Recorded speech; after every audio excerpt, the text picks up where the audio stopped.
नमस्कार, news point लेकर हाजिर हूं मैं राजीव।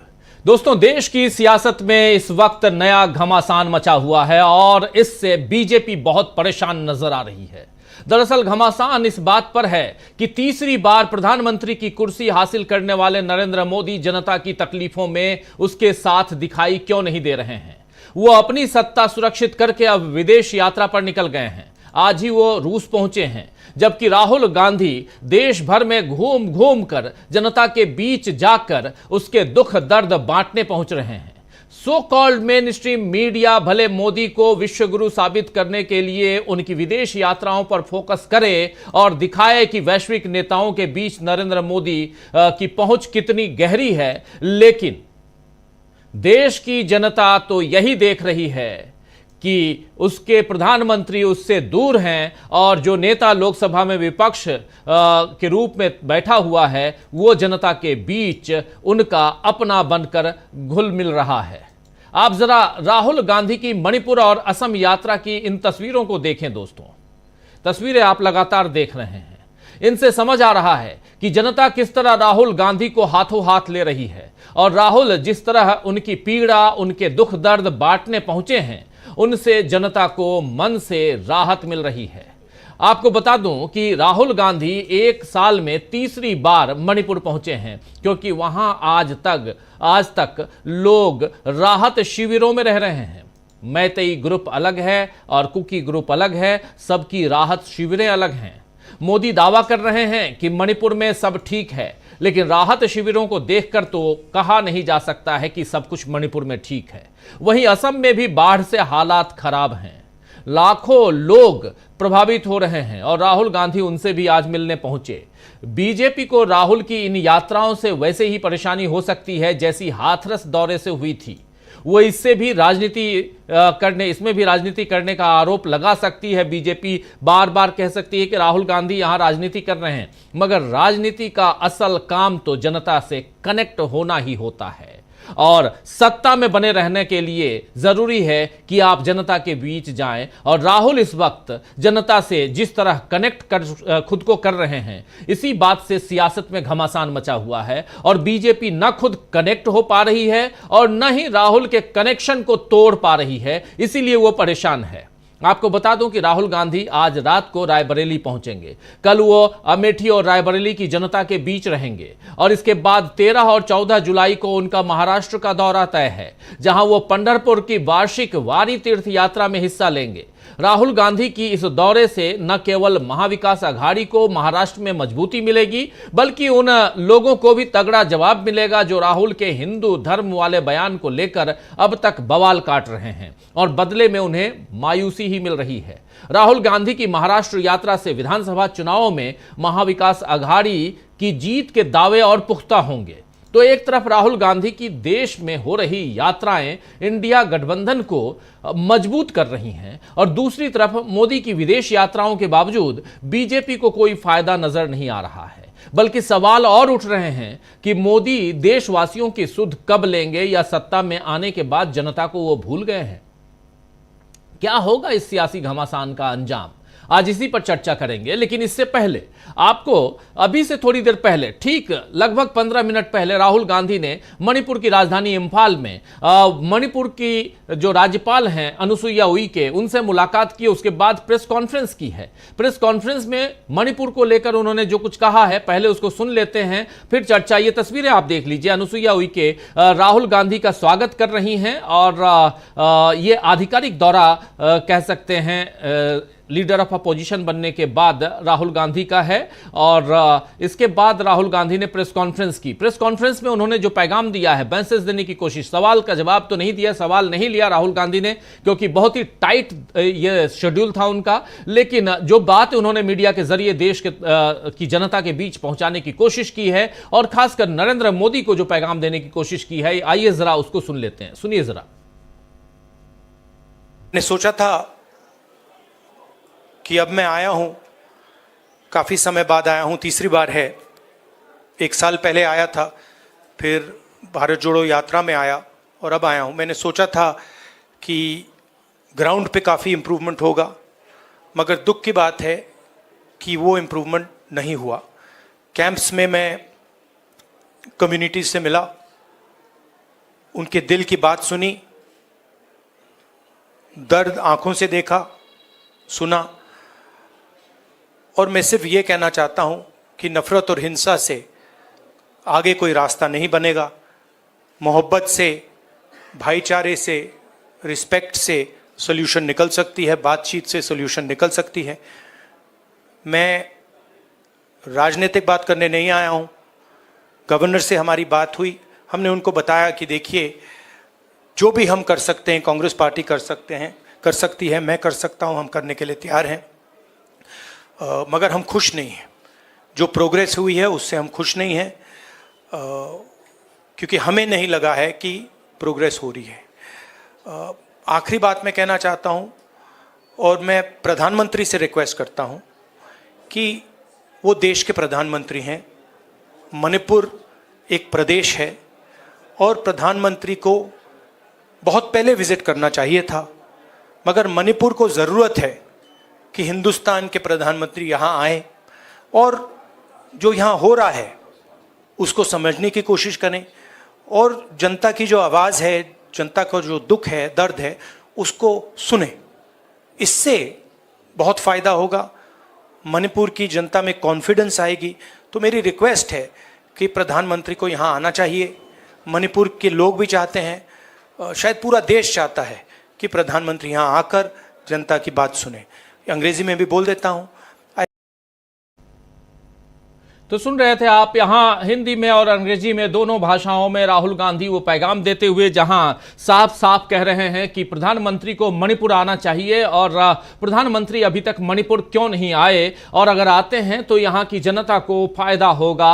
और ये बात बार बार न सिर्फ राहुल गांधी बल्कि संसद के अंदर आप देखिए कि इसी पर अविश्वास प्रस्ताव भी आया था, और उस वक्त भी, जबकि 18वीं लोकसभा अब आ चुकी है, बन चुकी है, लेकिन उससे पहले नरेंद्र मोदी ने बहुत मुश्किल से मणिपुर का जिक्र आया जब तो उन्होंने नाम लिया, और इस बार भी बहुत मुश्किल से मणिपुर के हालात की चिंता जाहिर की नरेंद्र मोदी ने।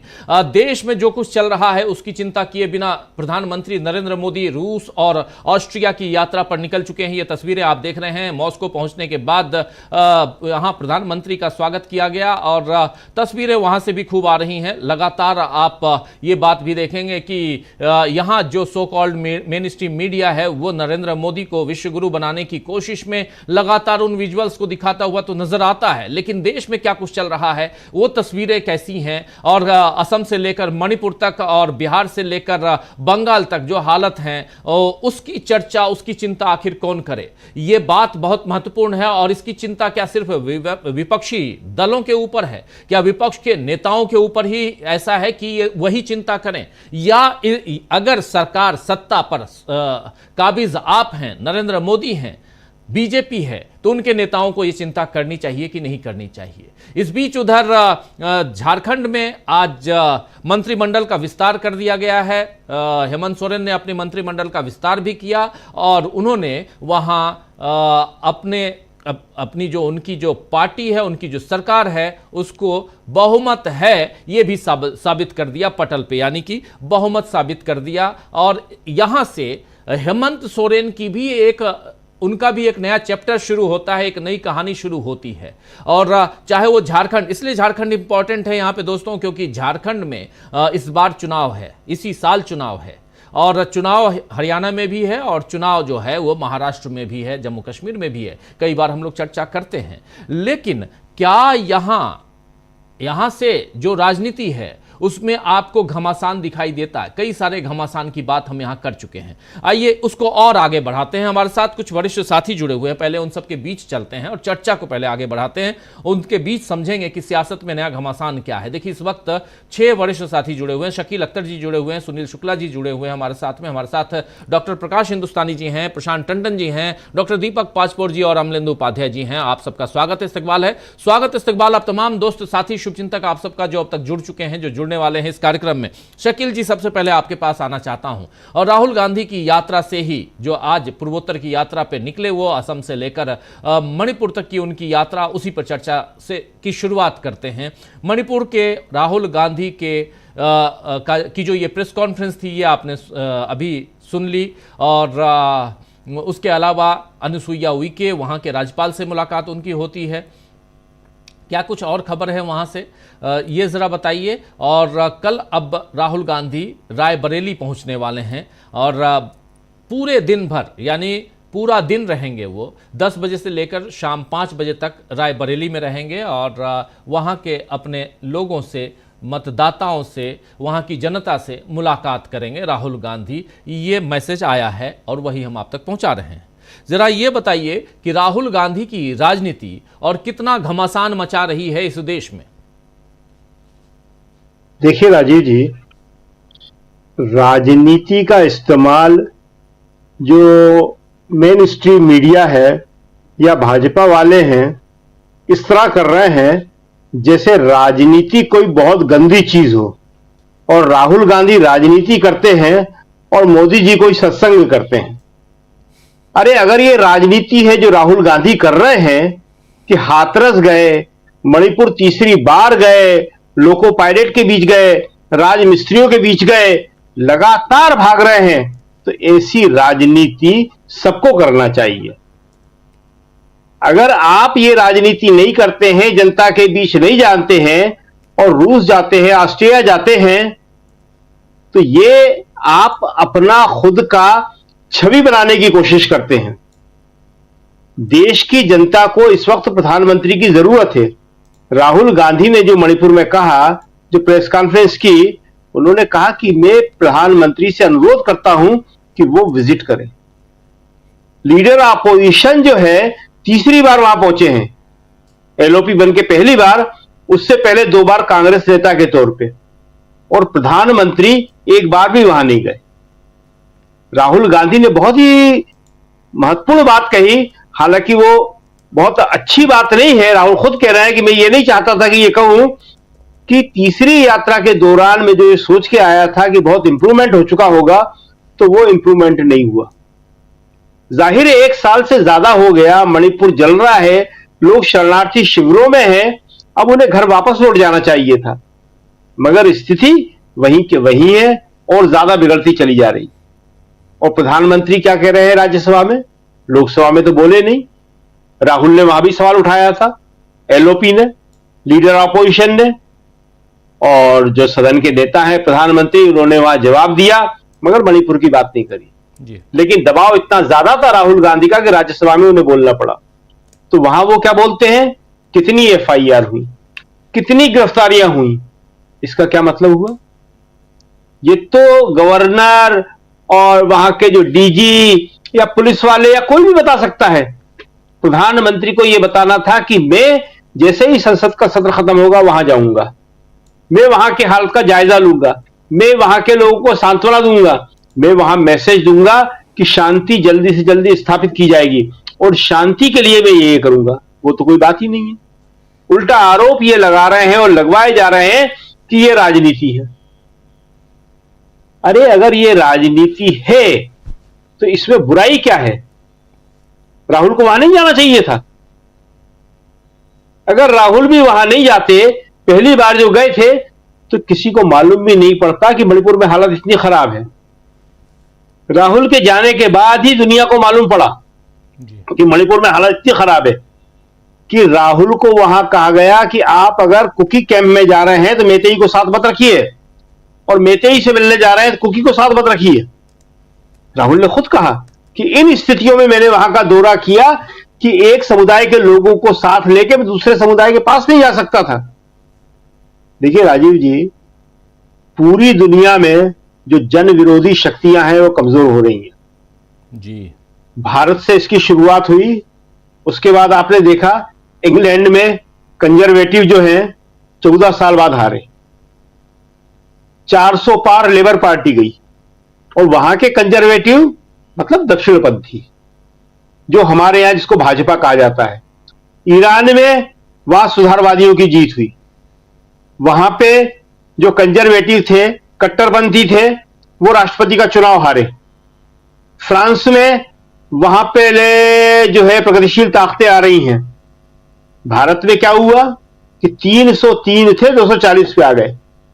तो ये सब इसलिए हो रहा है कि जितने भी दक्षिणपंथी होते हैं वो जनता की राजनीति नहीं करते, वो सेठों की राजनीति करते हैं, वो झूठे नारों की राजनीति करते हैं, एक झूठा नैरेटिव गढ़ते हैं। और जो जनता के पास जाता है, जनता से मिलता है, जनता की बात करता है, उसको वो कहते हैं कि राजनीति कर रहे हैं। अरे अग्निवीर की बात करना, उनके दुख दर्द को उठाना, ये राजनीति है। 14 अग्निवीर आज तक मर चुके हैं, 14 अग्निवीर, और किसी को अलग कंपनसेट दिया, किसी को अलग, किसी की अंत्येष्टि अलग प्रकार से हुई, किसी की अलग। राहुल यही तो कहते हैं कि इसमें एकरूपता क्यों नहीं है? जो रेगुलर सैनिक है और जो अग्निवीर है उनमें अंतर क्यों, और अग्निवीर अग्निवीरों में अंतर क्यों? तो इसलिए राहुल जो कर रहे हैं वो देश में एक नया मैसेज दे रहा है। राहुल लगातार ये काम कर रहे हैं, चुनाव के दौरान भागते रहे, अभी फिर जा रहे हैं, रायबरेली जा रहे हैं। तो राहुल की जो ये राजनीति है या राहुल का जो ये काम है वो जनता के बीच का काम है। और मीडिया कुछ भी कहे, बीजेपी कुछ भी कहे, राहुल पर इन सब चीजों का कोई असर नहीं पड़ता है। राहुल वो सारे काम करते रहते हैं, और राहुल इसलिए करते हैं कि इससे जनता को राहत मिलती है। आप देखिए कि अग्निवीरों का मामला हुआ तो अभी जो राजस्थान का अग्निवीर था उसको कंपनसेट मिला, कुछ मात्रा में मिल रहा है, कुछ मात्रा में सरकार सचेत हो रही है, कुछ मात्रा में जनता सचेत हो रही है। तो ये एक लंबा प्रोसेस है जिसको राहुल लगातार कर रहे हैं, और हमारे ख्याल में ये प्रोसेस जो है यही मोदी जी को और बीजेपी को परेशान करता है। वो चाहते हैं कि जैसे अब नाम लेते हैं, मायावती जी हैं, घर बैठ गई अपने, अभी जाके तमिलनाडु में उन्होंने खाली एक दिखाने की कोशिश करी क्योंकि यूपी में सब कुछ हार चुकी थी। तो इस तरह नेता बन जाएं कि जहां हम चाहें वहां जाएं। तमिलनाडु में एक ऐसी सरकार है जो मोदी विरोधी है, तो वहां वो पहुंच गई। खुद हाथरस में जहां दलित लड़की को बलात्कार के बाद उसकी लाश तक नहीं दी थी उसके घर वालों को, और पुलिस ने रातों रात जला दिया था, वहां मायावती जी नहीं गई थी। यूपी में कितनी घटनाएं हुई दलित अत्याचार की, मायावती एक जगह भी नहीं गई, वो तमिलनाडु जा रही है। लेकिन ये जो अंतर्विरोध है ये बीजेपी को और उनकी सरकार को सूट करते हैं, और राहुल कहीं जाते हैं तो सूट नहीं करते। और आप देखिए कि राहुल जाके कहीं पे उस तरह का हमला नहीं करते, वो संवेदना की बात करते हैं, विनती कर रहे हैं, रिक्वेस्ट कर रहे हैं प्रधानमंत्री से। वहां जाके कह रहे मैं राजनीति करने नहीं आया, मैं तो प्रधानमंत्री से रिक्वेस्ट कर रहा हूं कि आए यहां पे। तो ये राहुल का जो काम है वो जनता को अच्छा लग रहा है, और मोदी जी का जो काम है वही उनको 303 से 240 पे ले आया है। और अभी आप जो जिक्र कर रहे थे कि 3 राज्यों में 4 राज्यों में चुनाव होने वाला है, तो वहां देखते हैं क्या होता है। बिल्कुल जी, बिल्कुल सही आप कह रहे हैं कि आगे क्या होता है। इस बीच राहुल गांधी लगातार सड़कों पे हैं, इसलिए राहुल गांधी की चर्चा, और उसमें भी मणिपुर में अगर राहुल गांधी हैं तो इसकी चर्चा खूब होनी भी चाहिए, होती भी है। डॉक्टर प्रकाश हिंदुस्तानी जी, कैसे आप देखते हैं राहुल गांधी की मणिपुर यात्रा, असम यात्रा, और इसके साथ साथ प्रधानमंत्री नरेंद्र मोदी की विदेश यात्रा? ठीक है, प्रधानमंत्री हैं और दूसरे देशों के राष्ट्राध्यक्षों से द्विपक्षीय हो या और भी कोई समिट हो, उसमें मुलाकात उनकी होनी है, जाना है उनको, सब कुछ सही है, इसमें कोई दो राय नहीं। लेकिन यहां सियासी घमासान के मायने जो हैं वो यही हैं कि देश में लगी है आग और आप बाहर जा रहे हैं दूसरे देश जाकर और कोशिश करेंगे कि पानी लाकर बुझाएं, तब तो आग तो यहां स्वाहा कर चुकी होगी। पूरा का पूरा मामला जो है वो साफ हो चुका होगा, खत्म हो चुका होगा। और इसीलिए यहां पर, क्योंकि बरसात का समय है, मणिपुर में जो लोग अभी पिछले साल भर से ज्यादा का वक्त गुजर गया, 3 मई 2023 को मणिपुर की घटना का आगाज हुआ था।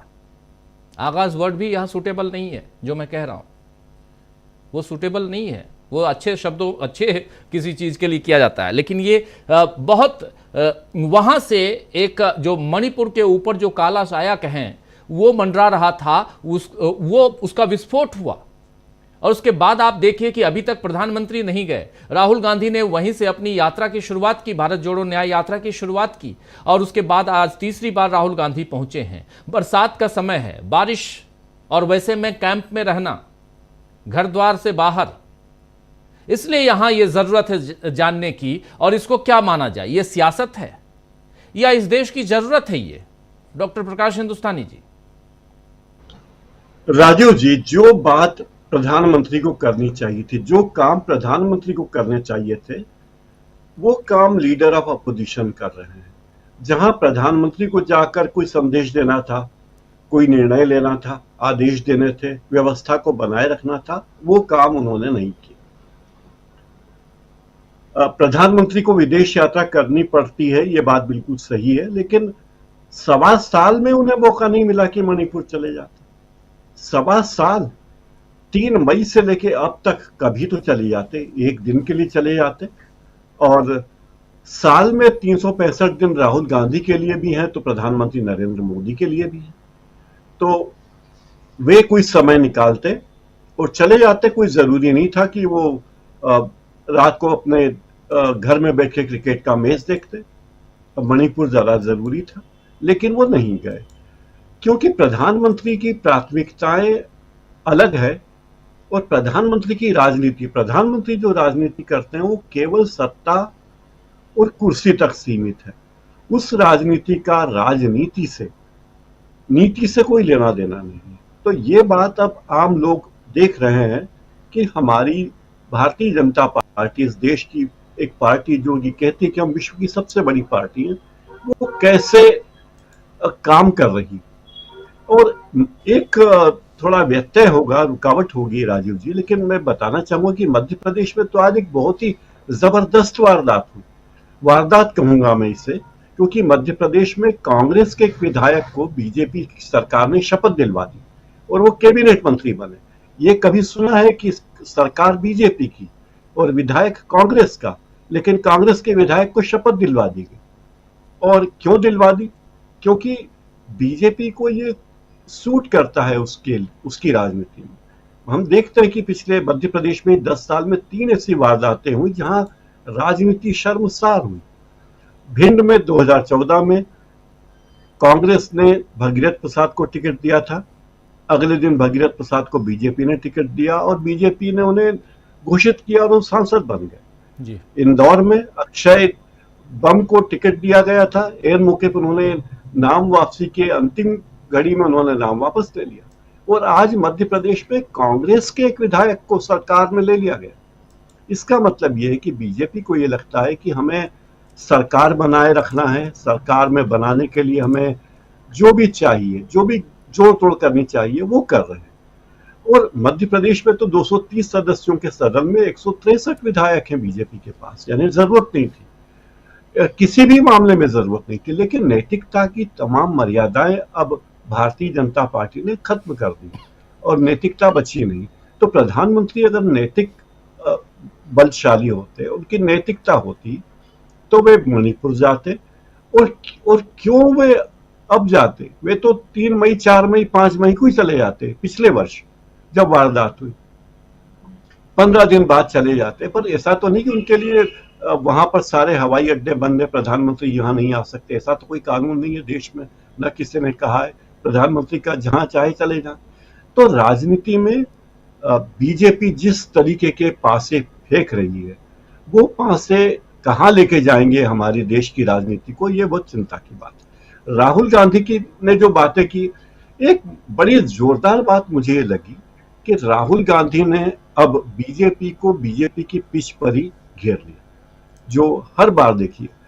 अब गुजरात में अगर राहुल गांधी कहते हैं कि हम यहाँ बीजेपी को हराएंगे, और बीजेपी को 2017 में हरा चुके थे, लगभग 99 सीटें बीजेपी को, कांग्रेस को बीजेपी की सरकार के खिलाफ आई थी और अगली बार बन सकती थी सरकार। लेकिन जिस तरह से सत्ता का दुरुपयोग किया गया गुजरात में, अगली बार विधानसभा में बीजेपी की सरकार बनी, साम दाम दंड भेद से।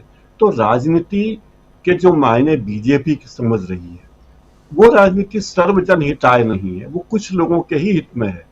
जबकि बातें बीजेपी करती कि हम सर्वजन हिताय है, तो ये जो तरीके बीजेपी ने अपना रखे हैं और प्रधानमंत्री उसकी अगुवाई करते हैं, तो ये देश के लिए बहुत चिंता की बात है, गंभीर बात है, और हमें किसी और गंभीर मुकाम पे ले जाएगी जहां हमारे लिए वापसी का रास्ता कठिन होगा। राजीव जी। जी बिल्कुल बिल्कुल।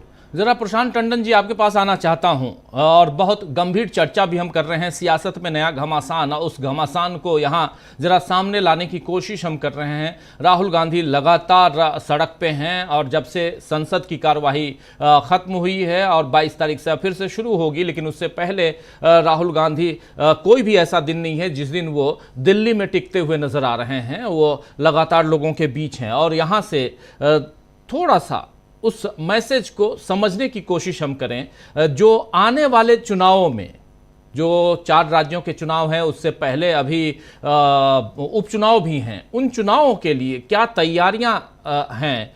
क्या ये कोई पैगाम है इंडिया गठबंधन की तरफ से? क्या राहुल गांधी ने वो कमान संभाल ली है? कुछ तो होगा। मणिपुर जो है वो बहुत इंपॉर्टेंट है। मणिपुर जाते हैं राहुल गांधी, असम जाते हैं राहुल गांधी, सोची समझी रणनीति के तहत ही होगा। क्या कुछ दिखाई देता है यहाँ पे प्रशांत टंडन जी? राजीव जी, पहली बात तो ये कि कल 9 तारीख है, 9 जून, सरकार को, मोदी सरकार को शपथ लिए 1 महीना हो जाएगा, और इस 1 महीने में आप देखिए कि सरकार काम करती हुई नहीं दिखाई दे रही है।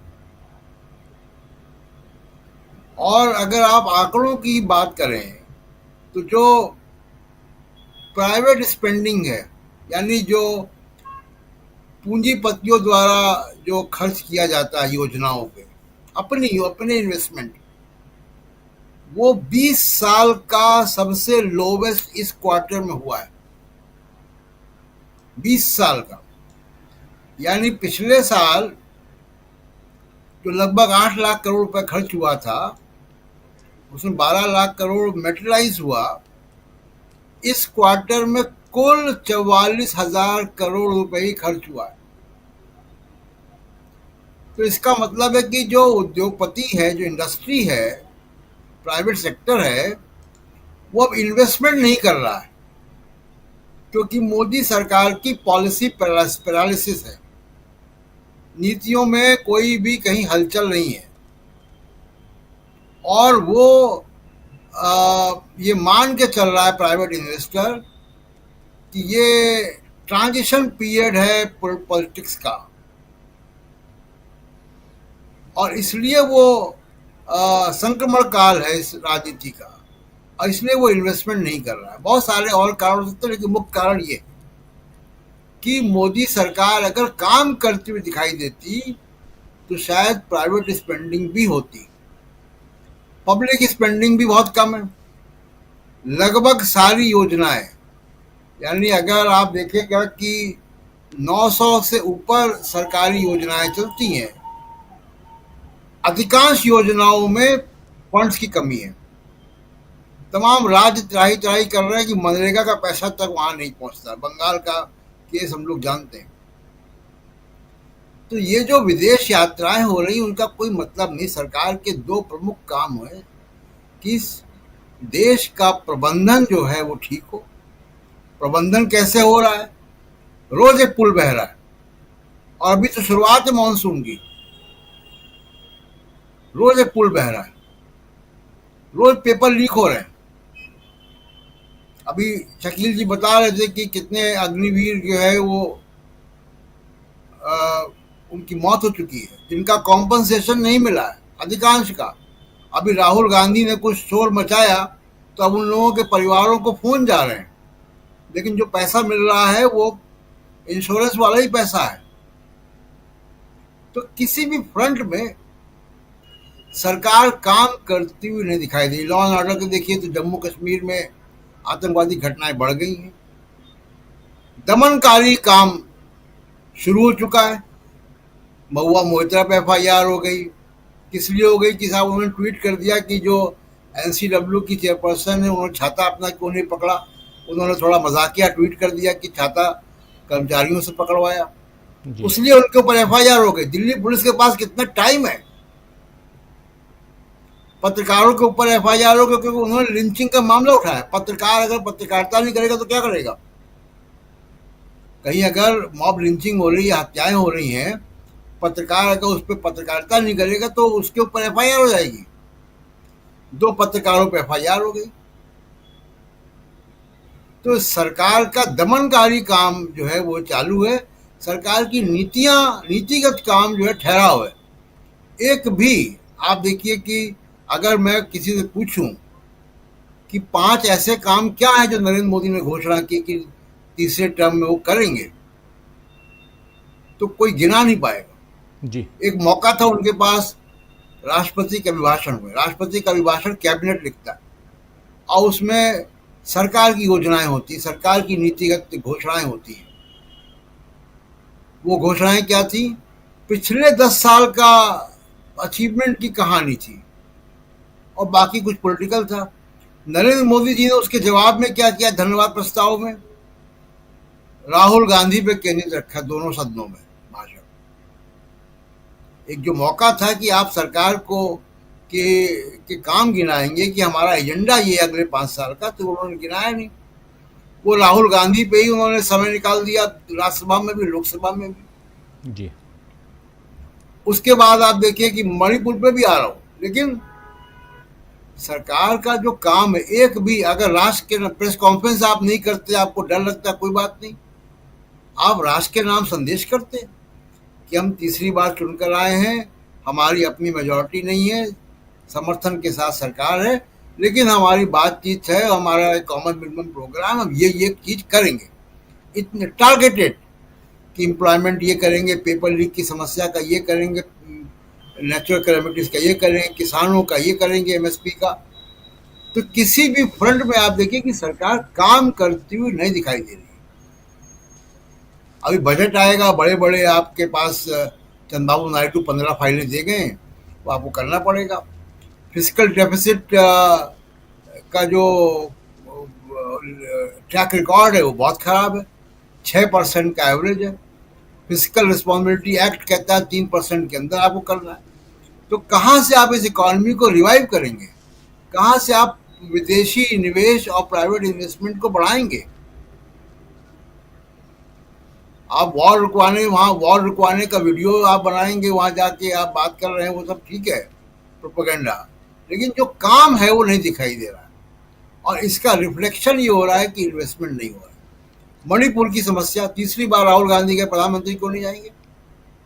प्रधानमंत्री इस देश के प्रधानमंत्री हैं। 120 लोग राजीव जी मर गए हाथरस में स्टैम्पीड पे, प्रधानमंत्री का एक ट्वीट नहीं आया। वो खिलाड़ियों के साथ, किसी को मेडल मिले, किसी का बर्थडे हो तो उस पर वो ट्वीट करते हैं। 120 लोगों के मौत पर शोक संवेदना नहीं उन्होंने की। जी।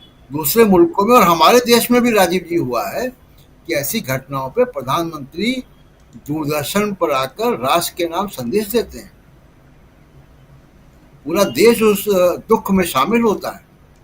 इतने असंवेदनशील व्यक्ति कि यहाँ लोग मर रहे हैं, पुल बह रहे हैं, स्टैम्पीड पे लोग मर गए, वो आपसे नहीं हो रहा है। मणिपुर 1.25 साल से ऊपर हो गया, हिंसा अभी जारी है। चुनाव आप दोनों सीटें वहां से हार के जनता ने संदेश दिया। कुकी बाउल सीट भी हार गए और मैतेई बाउल सीट भी हार गया। जी। दोनों आपके साथ नहीं है। अब आवश्यकता क्या है कि रिलीफ कैंप में जो लोग हैं उनका दुख दर्द जो है दूर हो। बहुत बुरी स्थितियों में है, क्योंकि मैं जो फैक्ट फाइंडिंग टीम वहाँ गई थी उनसे ही मेरी बात हुई थी, उनके इंटरव्यूज लिए थे। रिलीफ कैंप की हालत बहुत ख़राब है। वहाँ मेडिकल फैसिलिटीज़ नहीं मिलती हैं, वहाँ पे खाने को ठीक से नहीं है, और अभी विंटर्स आएंगे तो जाड़ा बढ़ेगा, उसके लिए उनके पास साधन नहीं है। अब ज़रूरत क्या है मणिपुर में कि कुकी और मैतेई के बीच में मीडिएशन हो, कोई मध्यस्थता करे, समाज में मेल मिलाप कराए लोगों से। ये कोई क्या अनंत काल तक चलता रहेगा इस तरीके की दुश्मनियां? ये काम अब पॉलिटिकल पार्टीज को करना है। राहुल गांधी उसके लिए उपयुक्त कैंडिडेट हैं कि जिनको दोनों कम्युनिटीज का विश्वास प्राप्त है। अब वहां पे 2 मेंबर ऑफ पार्लियामेंट भी हैं, सरकार को चाहिए कि विपक्ष के साथ मिलकर, राहुल गांधी के साथ मिलकर एक ऐसी योजना बनाए कि मध्यस्थता हो। वहां परमानेंट शांति बंदूक के साए पे नहीं होगी, परमानेंट पीस वहां पे मध्यस्थता से होगी। मध्यस्थता की कोई पहल नहीं दिखाई दे रही सरकार की तरफ से। बिल्कुल। तो इसलिए एक महीना आप देखिए कि एक महीना सरकार चली ही नहीं। विदेश यात्राएं आप करते रहे, कोई मतलब की कोई बेमतलब की, लेकिन जैसे इटली चले गए तो G7 में कोई मतलब नहीं था। उस ग्रुप फोटोग्राफ में आपको आना नहीं था क्योंकि आप G7 की मेंबर नहीं है। बिल्कुल। तो क्या आप पीछे खड़े होने गए थे वहां पे? कोई बायलैटरल आपने किया, उसकी कोई घोषणा की कि हाँ भाई कोई बायलैटरल आपने कर दिया, उसमें बड़े एग्रीमेंट करा दिए, वो भी नहीं हुआ। तो सरकार की तरफ से मोदी जी गंभीरता नहीं दिखाई दे रही है, और लगता है कि उनको खुद भी शायद यह है कि दोबारा चुनाव पर जाना है जल्दी, तो इसलिए वो बहुत गंभीर भी दिखाई नहीं दे रहे हैं। राजीव जी, कम से कम चुनाव की तैयारियों में ही लग जाएं, क्योंकि उसके बाद आनन फानन में 150 सभाएं करेंगे, गला बैठ जाएगा। अभी से सभाएं करना शुरू कर दें, क्योंकि चुनाव में तो जाना ही है, ये तय मानिए।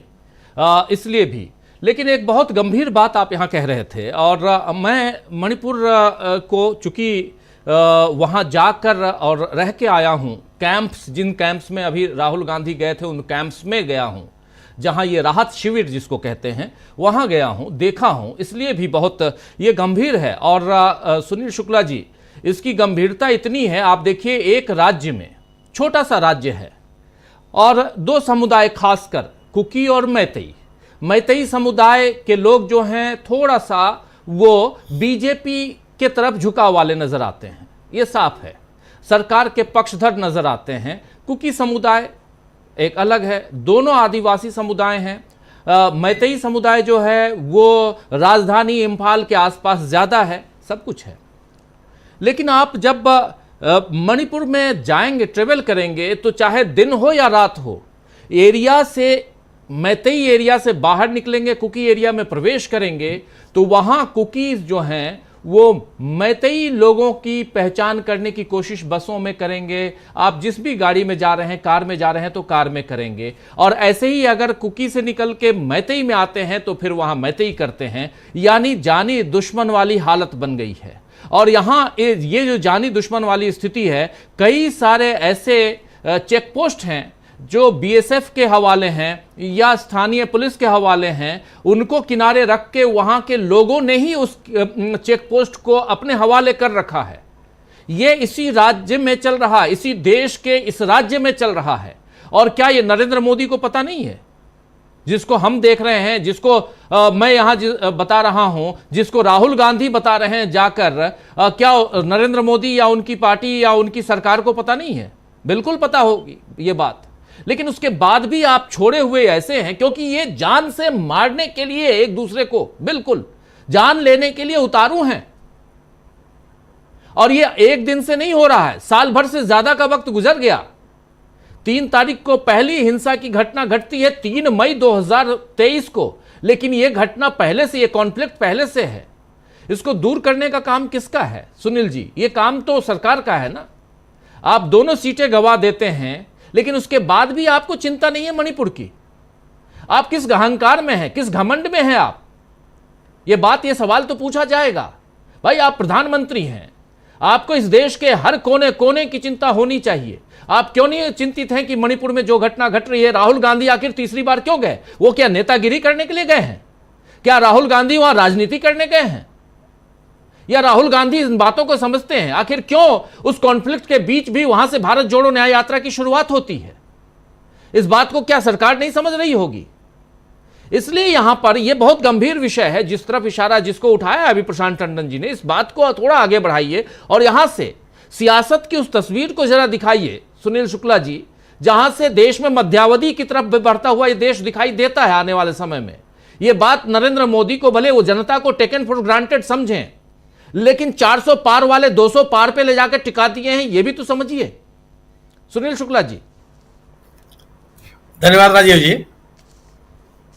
जिस घटनाक्रम का आप उल्लेख कर रहे हैं कि मैतेई इलाके से जाइए तो बाहर निकले तो कुकी खोजते हैं, और कुकियों के इलाके से मैतेई इलाके में जाइए तो मैतेई आपकी पहचान करने की कोशिश करते हैं। ये स्थितियां क्यों बन गई? ये स्थितियां तो इसीलिए हैं कि दोनों समुदायों में असुरक्षा का भाव है। दोनों समुदायों में यह बात घर कर गई है कि सरकार उनको सुरक्षा देने में विफल है। दोनों समुदाय के लोग ये मानने लगे हैं कि जो राज्य सरकार वहां पे है वह राज्य सरकार पक्षपात कर रही है, एक वर्ग विशेष के साथ है, और वहां के लोगों ने इसकी मांग भी की है, इन्होंने आरोप भी लगाया है, लेकिन केंद्र सरकार की ओर से कोई हलचल नहीं हुई। अगर जब आप ध्रुवीकरण की राजनीति करते हैं, आपको लगता है कि गवर्नेंस के मुद्दे बहुत महत्वपूर्ण नहीं है, तो इसी तरह के आचरण दिखाई पड़ते हैं राजनीतिक दलों की ओर से। उनको लगता है कि शासन प्रशासन की बात कोई नहीं करेगा। जो ध्रुवीकरण की राजनीति है, जो राष्ट्रवाद की राजनीति है, चाहे मुद्दों पर, लोगों के भावनात्मक मुद्दों पर राजनीति करने का तौर तरीका है, उससे काम चल जाएगा। लेकिन कई बार चल भी जाता है, लेकिन हमेशा नहीं चलता। मणिपुर की स्थिति हो गई है कि लोगों के जीवन का सवाल हो गया है। अपने ही राज्य में, अपने ही देश में पिछले 1 साल से अगर कोई समुदाय, बड़ी संख्या में समुदाय राहत शिविरों में हो। राहत शिविर क्या होते हैं? किसी एक तरह का अस्थायी व्यवस्था, उसमें कुछ चीजें हैं, कुछ चीजें नहीं हैं, पीने का पानी कम है या नियंत्रित है, खाने पीने की व्यवस्थाएं कम है, बच्चों के खेलने कूदने की स्थितियां नहीं है, मतलब बहुत अच्छी स्थितियां नहीं होती, तो किसी तरह से आप जाकर के रह लीजिए। ये रहने का इंतजाम कर लिया गया और सरकार आज तक नहीं गई। राहुल गांधी के ऊपर आप राजनीति करने का आरोप कैसे लगा सकते हैं? मणिपुर 2 लोकसभा सीटों वाला राज्य है। वहां कोई, अगर आप इसकी राजनीति करने की बात करेंगे तो कोई भी राजनेता ऐसे इलाकों में जाना चाहेगा जहां बड़ी संख्या में सीटें हैं, जहां उसको राजनीतिक लाभ मिल सकता है। मणिपुर में वही राजनेता जाने का साहस करेगा, वही जाने के लिए सोच सकता है जिसको अपनी संवेदनाएं इन लोगों से जोड़नी है। उस संवेदना के स्तर पर पीड़ित लोगों के साथ जुड़ा हुआ है, उसको लगता है कि यह जो घटनाक्रम चल रहा है वो उचित नहीं है। अपने देश में ही लोग विस्थापितों की तरह से जीवन यापन करें, ऐसी संवेदना युक्त राजनेता ही मणिपुर जैसे राज्य में जाएगा। उसको सीटों की संख्या की चिंता नहीं है, उसको इस बात की चिंता नहीं है कि वह इस राज्य से उसको मिल किया जाएगा। कई मैतेई और कुकी देश के अन्य राज्यों में तो है नहीं, एक इलाके तक सीमित है। वहां बस वो केवल भारत की जनता है, वो इस देश के नागरिक है। चिंता का विषय होना चाहिए कि जब यह सरकार सत्ता में आई, उस समय 2014 के पहले तक उत्तर पूर्व के सभी राज्यों में जो हिंसा की गतिविधियां थी, अलगाववादी गतिविधियां थी, लगभग समाप्त हो चुकी थी। अलगाववादी गुटों से सरकार ने समझौता करके वहां शांति बहाली किया था। दोनों समुदायों जो आपसी संघर्ष की स्थितियां थी, उन समुदायों में एक विश्वास की स्थिति बनी थी और सभी लोग मिलजुल कर रह रहे थे। इस सरकार के आने के बाद मणिपुर में जो घटनाक्रम बना, यह चिंता का विषय है और सरकार अभी भी चेतने के लिए तैयार नहीं है। जो लोग राहुल गांधी पर राजनीति करने का आरोप लगा रहे हैं, राहुल गांधी अगर वहां नहीं जाएंगे तो, और आप जाएंगे नहीं, राहुल गांधी जाएंगे नहीं, तो क्या करेंगे आप? देश उस इलाके के लोगों को ऐसे ही छोड़ देंगे? सरकार जाएगी नहीं, विपक्ष का नेता जाएगा तो उसको आप जाने नहीं देंगे, उसको कहेंगे कि वो राजनीति कर रहा है, तो आखिर उन लोगों से संवाद कौन कायम करेगा? जी। दोनों समुदायों के बीच में आपसी सौहार्द कौन कायम करेगा? कैसे इसकी शुरुआत की जाएगी? अगर दोनों समुदाय आपस में बात करने के लिए तैयार नहीं है, एक हिंसात्मक वातावरण वहां बना हुआ है, लोग सुरक्षा के भाव में जी रहे हैं, अपनी सुरक्षा करने के लिए खुद तत्पर है, गोया कि कानून हाथ में लेने के लिए तैयार है वो, तो इस हालात को समाप्त करने की पहल कौन करेगा? जो काम सरकार का है, जो जिम्मेदारी सरकार की है, अगर सरकार उस जिम्मेदारी को निर्वाह नहीं कर रही है, निश्चित रूप से जो विपक्षी दल होगा उसके प्रति सरकार को जागरूक करने का प्रयास करेगा।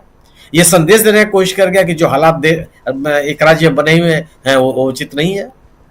राहुल गांधी जैसा नेता जो अपने आप को संवेदना के स्तर पर जीता, लोगों से एक आदमी का घटनाक्रम, एक व्यक्ति को लेकर के जो द्रवित हो जाए, और देख कर लगता है, ऐसा नहीं है कि अगर आप अभी हाथरस के जो फोटोग्राफ्स आए हैं उसको आप देखिए, कहीं से नहीं लगता कि आप फोटो के लिए राहुल गांधी वहां बैठे हुए, या मणिपुर में जिन राहत शिविरों में बैठे हुए दिखाई पड़ रहे हैं, लोगों से संवाद करते हुए दिखाई पड़ रहे हैं, आप उसी को देखिए।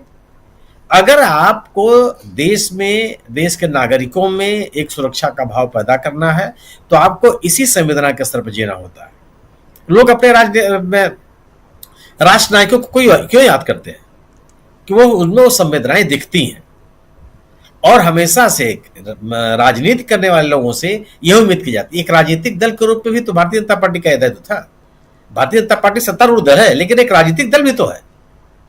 लोगों में चेतना का भाव जागृत करना, सुरक्षा का भाव जागृत करना, अपने अंदर पनप रही असुरक्षा के भाव को समाप्त करना, यह भी तो राजनीतिक दलों का काम है। कम से कम कांग्रेस या अन्य दल ये करते तो दिखाई पड़ रहे हैं, भारतीय जनता पार्टी तो भी नहीं कर रही है।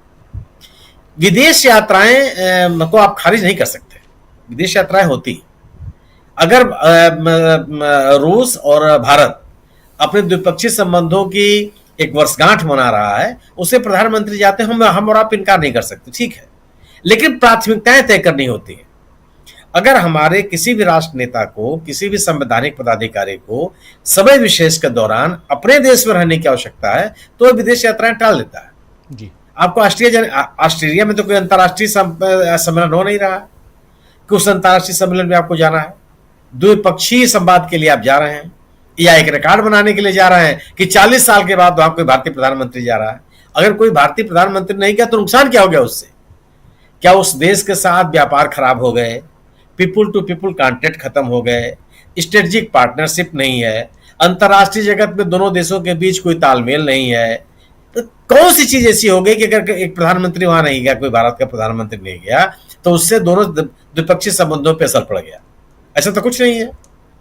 और केवल आप बताने के लिए, एक रिकॉर्ड सुनाने के लिए कि साहब 40 साल के बाद, 41 साल के बाद कोई भारतीय प्रधानमंत्री गया, इसकी जरूरत क्या है?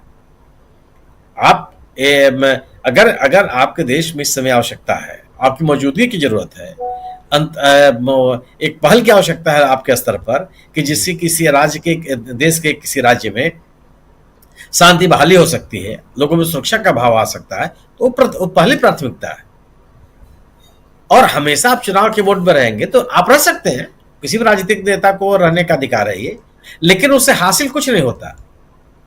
लोग, और ऐसा नहीं है कि मणिपुर की घटना का असर केवल मणिपुर में होगा, देश के अन्य राज्यों में भी होगा कि सरकार इस तरह के संघर्ष की स्थितियों में कितनी गंभीर है जी। इन संघर्ष के हालात को समाप्त करने के लिए कितना प्रयासरत है, उसके पास किसान की प्राथमिकता कितनी है, व्यापार की प्राथमिकता कितनी है, आर्थिक जगत की प्राथमिकताएं कितनी है।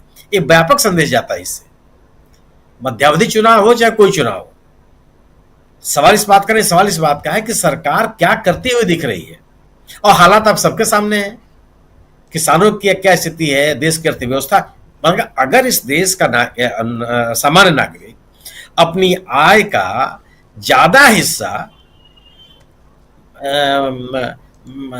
गैर खान पान की चीजों पर खर्च करता हो, आप सोच सकते हैं कि क्या स्थिति बनती जा रही है, किस तरह के दबाव में लोग जी रहे हैं।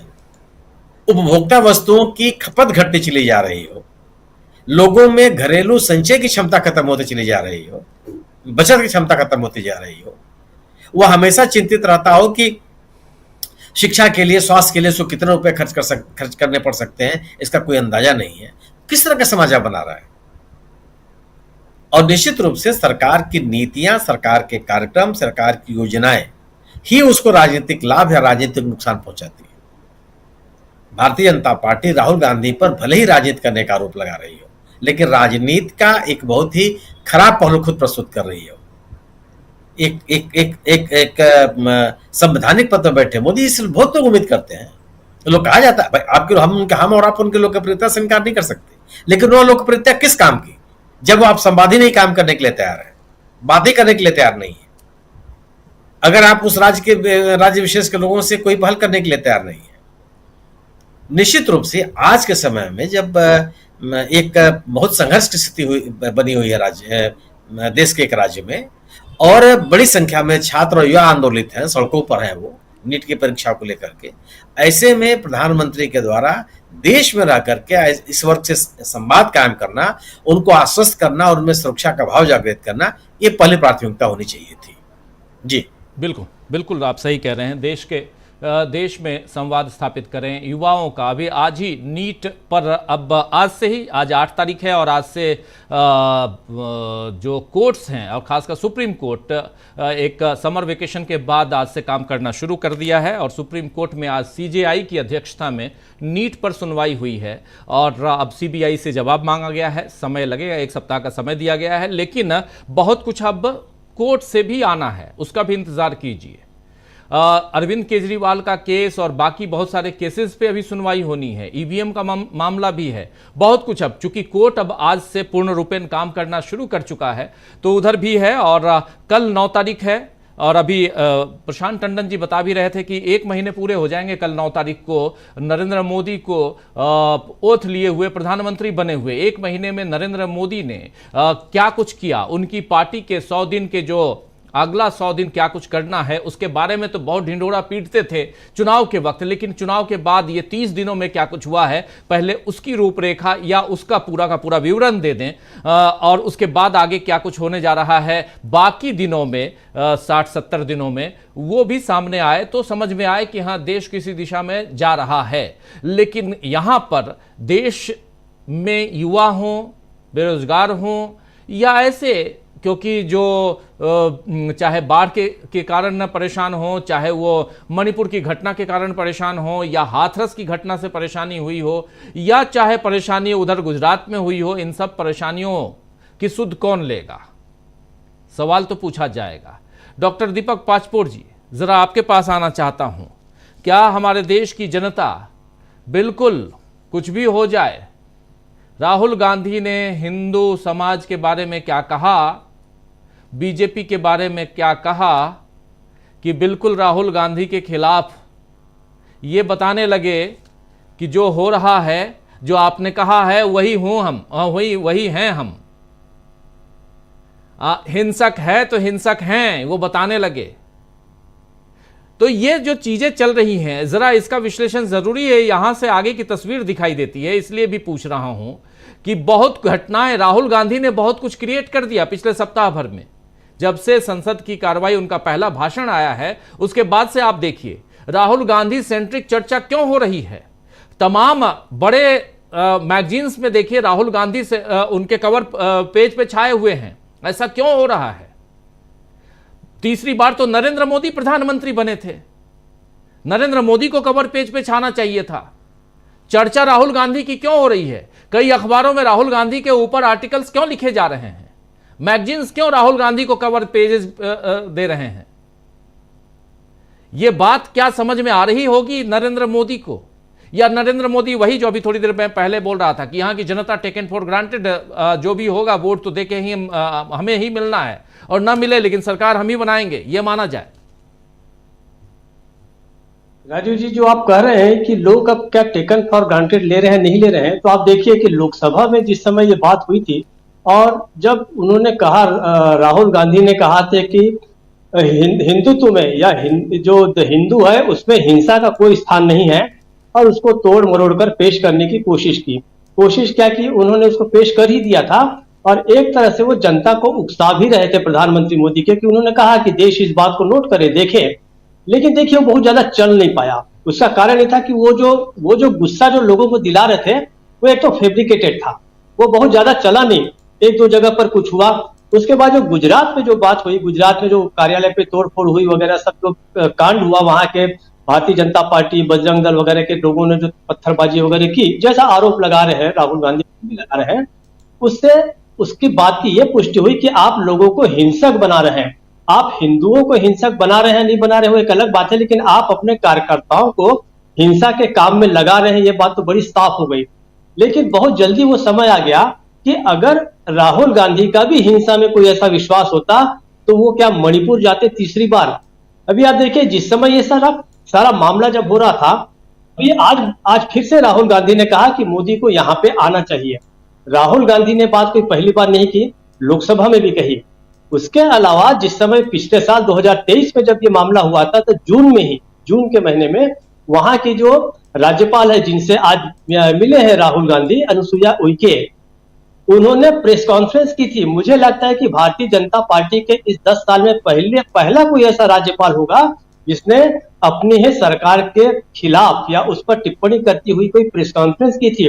पिछले साल उन्होंने कहा था कि हिंसा का ऐसा जो इतना बड़ा तांडव है मैंने अपनी जिंदगी में कभी नहीं देखा और इसको हिंसा को रोका जाना चाहिए। ये अनुसुईया उइके का बयान था, जो इसी सरकार के द्वारा नियुक्त जो है वो राज्यपाल है।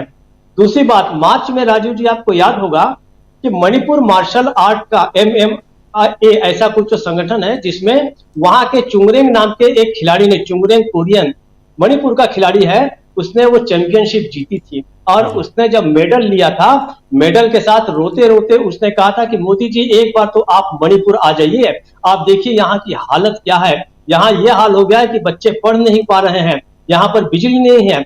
उस व्यक्ति को मेडल मिलने की खुशी बिल्कुल नहीं थी और उस व्यक्ति ने लगभग 5-7 मिनट तक जो बोला था तो पूरा का पूरा वीडियो वायरल हुआ है और उस चुंगरेंग कोरियन ने भी बार बार ये कहा कि मोदी जी को एक बार यहाँ पर जरूर आना चाहिए। उसके बाद इसका भी कोई असर नहीं हुआ। हम कई बार चर्चा कर रहे हैं कि मोदी जी को जाना चाहिए और मोदी जो है वो मणिपुर का मोदी नहीं बोलते, ये तो एक तरह से जुमला ही बन गया है आज की राजनीति में। उन्होंने राज्यसभा में भी जो बात कही थी, राज्यसभा में उन्होंने जो बात कही कि वहां पर काफी कुछ ठीक है और उसके अलावा राष्ट्रपति के अभिभाषण का जवाब देते हुए वहां पर उन्होंने ये बात कही थी, मणिपुर की बहुत ही संक्षिप्त सा उल्लेख किया था। लेकिन वहां के जो केशव मेघचंद्र जो हैं, वहां के मणिपुर के जो कांग्रेस के अध्यक्ष हैं, उन्होंने भी बताया कि ऐसी स्थिति जो बता रहे हैं मोदी जी कि वहां स्थिति बहुत अच्छी है, ऐसा कुछ भी नहीं है। मैं ये बताना चाहता हूं कि मोदी जी मणिपुर की स्थिति के बारे में बार बार एक्सपोज हो रहे हैं। आपको याद होगा कि जिस समय इस चुनाव के समय बहुत सारे अखबारों को और टीवी चैनल्स को मोदी जी साक्षात्कार दे रहे थे। दक्षिण के एक किसी अखबार को भी उन्होंने साक्षात्कार में ये कहा कि मणिपुर की जो घटना है उस मामले को मेरी सरकार ने बहुत ही संवेदनशील तरीके से हैंडल किया, अगर इस समझदारी से नहीं किया होता तो मणिपुर की हालत जो है और भी खराब होती। कुल जमा बात यह है कि मणिपुर में आज मोदी जी जाने की स्थिति में नहीं है। अब जो कहा जा रहा है कि क्या राहुल गांधी वहां राजनीतिक फायदा उठाने जा रहे हैं, तो राजनीतिक फायदा किस चीज का उठाएंगे? 2 सीटें जीत चुके हैं और विधानसभा का जो चुनाव है वो तो 2027 में होने जा रहा है, तो राजनीतिक फायदा तत्काल उन्हें यहाँ पर लेने की जरूरत ही क्या है? कौन सा राजनीतिक फायदा है? लेकिन अगर हाथरस गए हैं तो हाथरस में क्या वो राजनीतिक फायदा उठाने गए हैं? ये एक तरह से बात हो जाती है कि आप जब जाते हैं तो किसी आप बड़े जनहित के काम के लिए जाते हैं, लेकिन अपोजिशन का जो लीडर जाता है तो आप उसको राजनीति करार देते हैं। यही वो बात है जिसके बारे में मोदी जी कहते हैं कि अपोजिशन को सकारात्मक होना चाहिए। सकारात्मक होने का मतलब मोदी जी के लिए है कि आप ऐसे कोई सवाल मत उठाइए, आप हाथरस मत जाइए, आप महिला पहलवानों की बात मत उठाइए, आप मणिपुर मत जाइए। यही उनके लिए विपक्ष की सकारात्मक भूमिका हो सकती है। तो इस प्रकार से तो हो नहीं सकता, संभव ही नहीं है। और दूसरी बात, राहुल गांधी अब तक जिस पोजीशन में थे और आज जो पद संभाल रहे हैं वो अपोजिशन के लीडर हैं। जहां जहां पर गैप होगा, जहां जहां पर सरकार की चूक होगी, खामी होगी, वहां पर निश्चित रूप से वो जाएंगे। और निश्चित रूप से इस समय जो सबसे ज्यादा यही परेशानी है, ठीक है रूस उनको जाना है, ऐसी कोई बात नहीं, तमाम प्रधानमंत्री जाते हैं, राष्ट्राध्यक्ष जाते हैं, सभी जगह जाते हैं, लेकिन वो बाहर भी अगर जाते हैं अपने देश के राजीव जी, तो वो ये आभास जरूर देते हैं कि देश के अंदर होने वाली हर घटना के साथ मैं कनेक्ट हूं, मैं बात कर सकता हूं, मुझे जानकारी है। लेकिन जिस प्रकार से डिटेच होके जाते हैं मोदी जी, एक प्रकार से जैसी भारत की सीमा को पार करते हैं उसके बाद लगता है कि उनका देश के साथ पूरा का पूरा संबंध ही टूट जाता है। उन्हें ना असम के बाढ़ की चिंता है, ना उन्हें मणिपुर की चिंता है। अगर वो यहाँ रहते तो आप क्या सोचते कि वो हाथरस में जाते या वो कहाँ मणिपुर जाते? बिल्कुल नहीं, क्योंकि उनके रहते रहते हाथरस का भी कांड हुआ। हाथरस के बारे में उन्होंने क्या प्रतिक्रिया की? ऐसी कोई भी उन्होंने बात नहीं कही है। तो आप ये मान के चलिए कि बेहद असंवेदनशील और बहुत ही एक तरह से तमाम ज्वलंत मुद्दे जो होते हैं उनकी उपेक्षा करने वाले प्रधानमंत्री के तहत ये भारत इस समय जी रहा है। कितना और समय इसके मतलब इस प्रकार की घटनाएं हम आने वाले समय में भी देखेंगे। अब मुझे नहीं लगता कि मोदी जी इस प्रकार से कोई कार्रवाई करेंगे या कोई प्रतिक्रिया देंगे। तो राहुल गांधी जो कर रहे हैं, राहुल गांधी गैप भर रहे हैं, एक तरह से मोदी जी का ही काम वो कर रहे हैं। कायदे से तो मोदी जी को उनका शुक्रगुजार होना चाहिए कि आप वहां जमीनी हकीकत को देख रहे हैं, लाइए रिपोर्ट, हम उसको देखते हैं कि क्या किया जा सकता है। हालांकि मैं बहुत दूर की सोच रहा हूं, ऐसा कुछ होना जाना नहीं है मोदी जी के रहते। मोदी जी की अपनी एक अलग दुनिया है। जब वो भारत में आते हैं उनके सामने केवल कांग्रेस है, नेहरू खानदान है जिसको उनको पूछना है, और विदेश जाते हैं तो उनको विश्व गुरु बनना है। राजीव जी।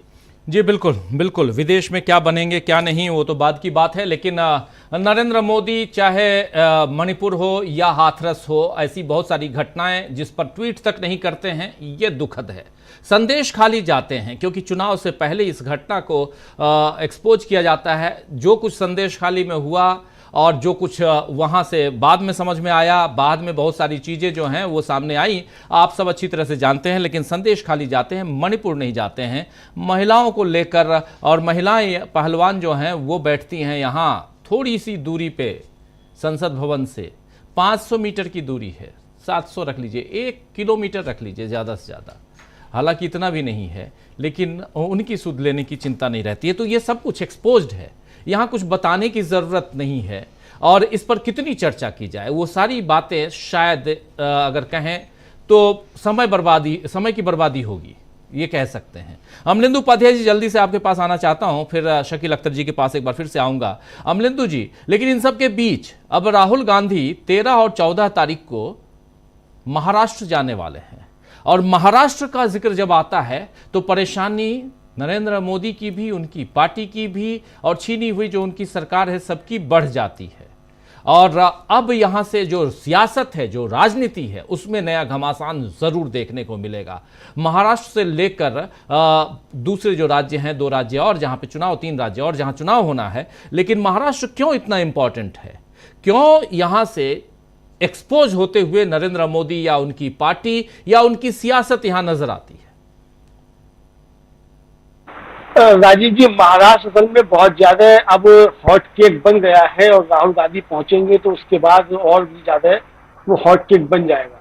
भारतीय जनता पार्टी महाराष्ट्र को लेकर के बहुत ज्यादा परेशान नजर आ रही है, और परेशान इसलिए नजर आ रही है राजीव जी की जिस तरीके से वहां शिवसेना को तोड़ा गया, जिस तरीके से वहां एनसीपी को तोड़ा गया, और फिर तोड़फोड़ की जो सरकार बनाई गई, उसके बाद भारतीय जनता पार्टी ने सोचा यह था कि शिवसेना और एनसीपी खत्म हो जाएंगे, यानी उद्धव ठाकरे और शरद पवार खत्म हो जाएंगे, और भारतीय जनता पार्टी की बल्ले बल्ले हो जाएगी, और फिर जो तोड़ के लाए जाएंगे शिंदे या जो अजित पवार लाए गए हैं, इनको भी निपटा दिया जाएगा। लेकिन हो इसका उल्टा रहा है राजीव जी, जिनको तोड़ के लाए थे वो भी अब भारतीय जनता पार्टी के सिरदर्द बन जा रहे हैं, और जिनको तोड़ा गया था वो जो है वो सीना चौड़ा करके खड़े हुए हैं। यानी कि उद्धव ठाकरे और शरद पवार जो है वो सीना चौड़ा करके खड़े हुए हैं, और अजीत पवार और एकनाथ शिंदे जो है भारतीय जनता पार्टी का गला पकड़ के लटक गए। तो भारतीय जनता पार्टी के सामने दिक्कत ये है कि अपना गला छुड़ाए किस तरीके से। पहले तो इनसे, एकनाथ शिंदे और अजीत पवार से, उसके पूरे प्रयास किए जा रहे हैं कि इनसे किसी तरीके से गला छूटे। गला छूटता भी है तब भी कोई फायदा होने वाला नहीं है।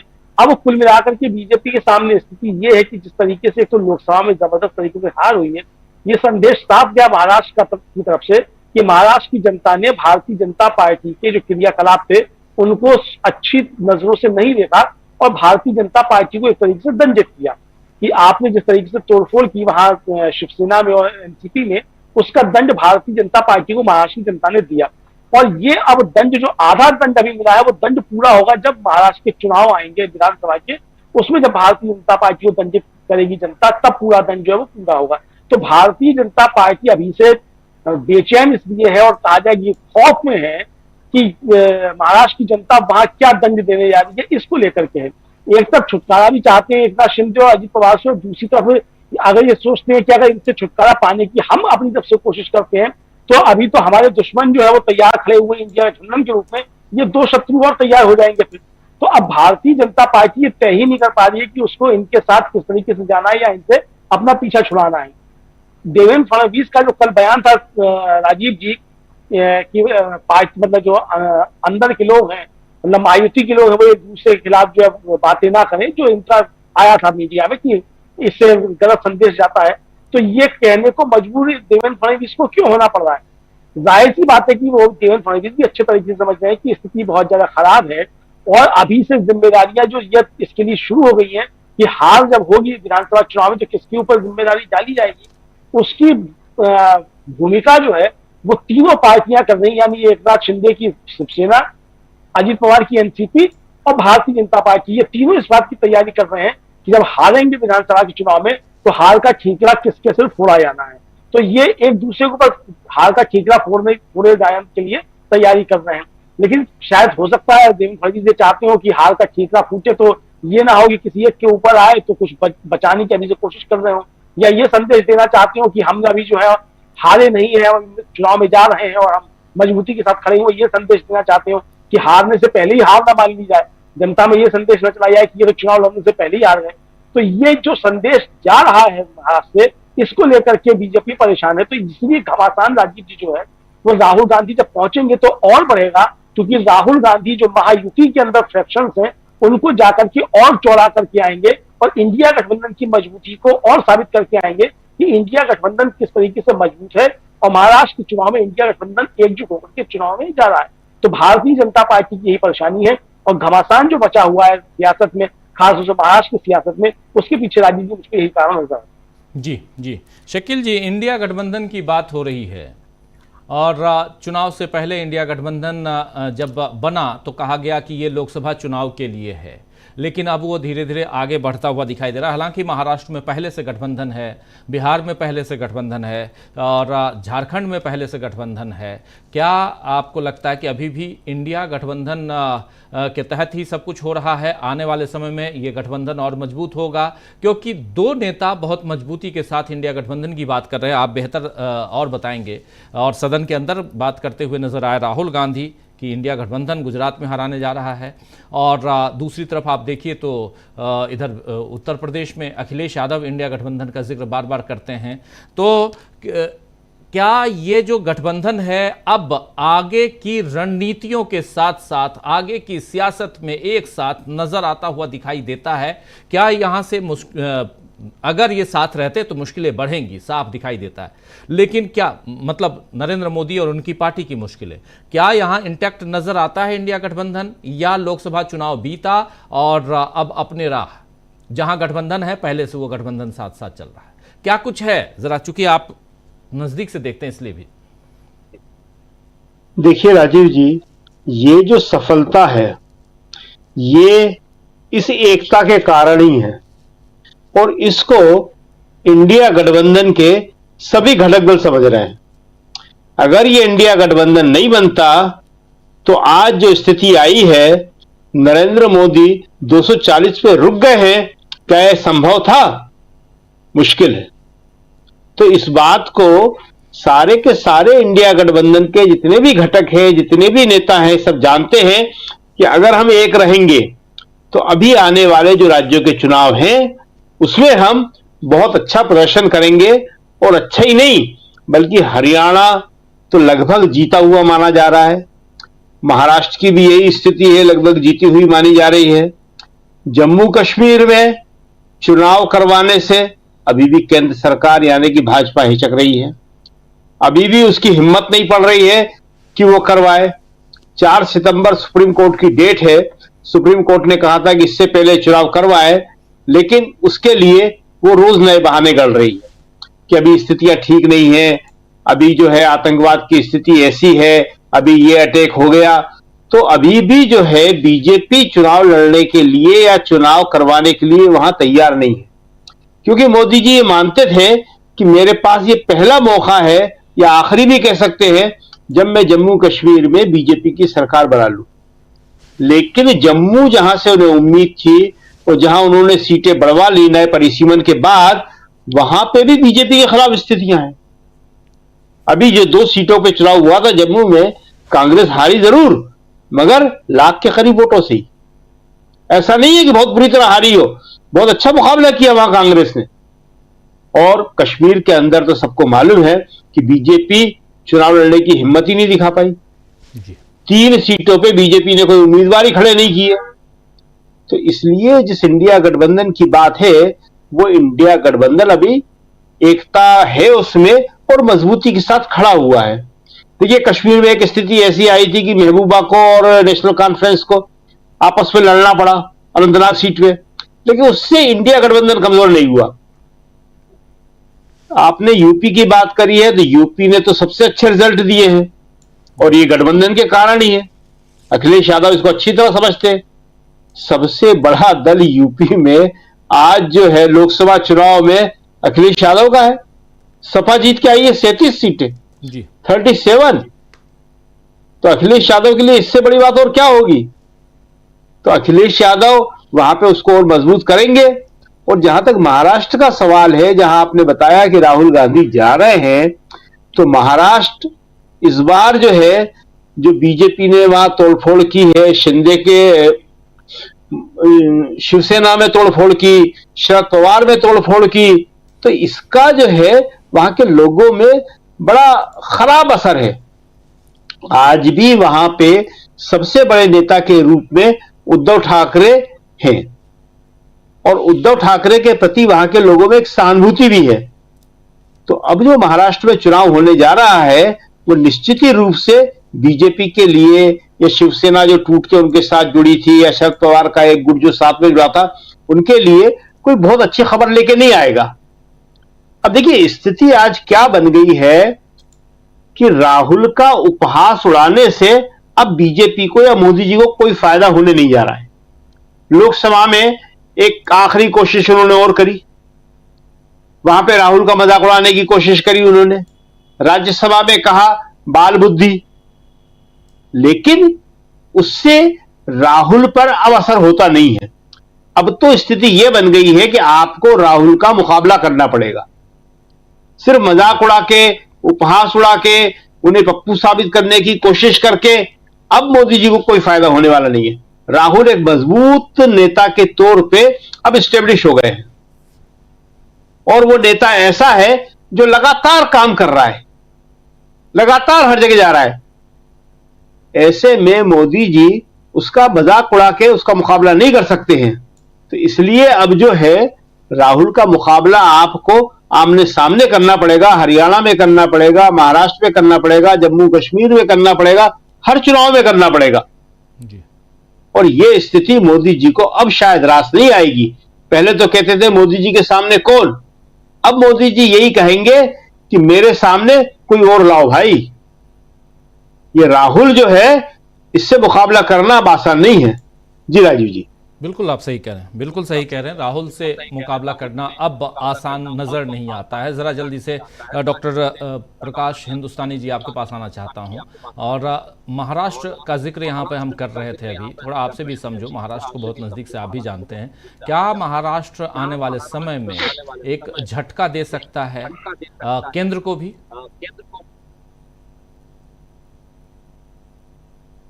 राजीव जी, निश्चित रूप से महाराष्ट्र इस बार जिस तरह की महाराष्ट्र की जो राजनीति जिस दिशा में जा रही है, उसमें कांग्रेस सभी से आगे निकलने वाली। आप पाएंगे कि विधानसभा चुनाव में कांग्रेस के साथ जो सहयोगी दल है, चाहे शिवसेना हो, उद्धव ठाकरे वाली हो, या शरद पवार वाली एनसीपी हो, कांग्रेस उन सबसे आगे निकलने वाली। और इस बात को सारे दल समझ रहे हैं। ये बात सब जानते हैं कि अगर लोकसभा में कांग्रेस 99 सीटें जीती, तो वो तब जीती है जब कांग्रेस ने बहुत बलिदान किया है, बड़े भाई का त्याग किया है। जहां जहां कांग्रेस को लड़ना था वो सीटें उन्होंने दूसरों को दे दी, वरना कांग्रेस की सीटें और कहीं ज्यादा होती। तो ये बात सब जानते हैं। दूसरी बात, जिस तरह से राहुल गांधी की सक्रियता और प्रियंका गांधी की सक्रियता नजर आ रही है, उसमें अब सत्तारूढ़ पार्टी के पास कहने के लिए कुछ भी नहीं बचा है। अब वो ये नहीं कहते कि राहुल गांधी जो है वो पार्ट टाइम पॉलिटिशियन है, क्योंकि अब तो वो घबरा गए कि ये फुल टाइम पॉलिटिशियन हो गए तब हम क्या करेंगे, हमारे लिए स्पेस कहाँ बचेगा जी। और आज ही मैं देख रहा हूँ कि राहुल गांधी जो कहते हैं उसे मेन स्ट्रीम मीडिया जिसे कहा जाता है, वे चैनल भी दिखा रहे हैं, क्योंकि उन्हें भी समझ में आ गया कि राहुल गांधी को अब वे नजरअंदाज करेंगे तो उनकी टीआरपी गिर जाएगी, उनका सर्कुलेशन गिर जाएगा अखबारों का। इसलिए उनकी भी मजबूरी है कि वे राहुल गांधी की बातें छापें, राहुल गांधी के बयान दें, क्योंकि कब हाल बदल जाए किसी को कोई कह नहीं सकता। अंदाज आप लगा लीजिए कि अगर मुकेश अंबानी राहुल गांधी और सोनिया जी के घर जाते हैं कि मेरे बेटे की शादी है, कार्ड पधारिए, इसका मतलब है कि माहौल बदल रहा है। और अखबार वालों को भी लगता है और अंबानी के चैनल वालों को भी लगता है कि माहौल बदल रहा है, वरना हमारे सेठ राहुल जी के यहाँ नहीं जाते।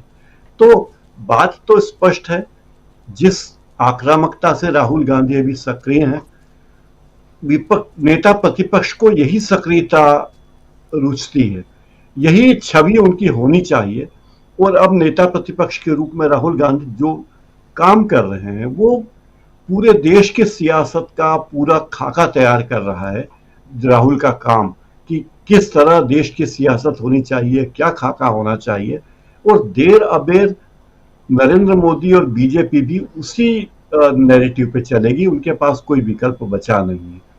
अभी गुजरात के चुनाव, अभी 4 राज्यों के चुनाव हो जाएं, लेकिन आप देखिए गुजरात के लिए अभी से कांग्रेस ने तैयारी शुरू कर, जो जिन सीटों पर विधानसभा में उपचुनाव हैं अभी, वहां हम देख रहे हैं कि वहां कांग्रेस इतनी आक्रामक हो गई है कि बीजेपी के लिए अपने बचाव के रास्ते ढूंढने मुश्किल हो गए। तो ये बीजेपी ने कल्पना नहीं की थी कि कांग्रेस पार्टी इतनी सक्रिय हो जाएगी, इतनी आक्रामक हो जाएगी, और प्रतिपक्ष को हमें हर बात का जवाब देना होगा।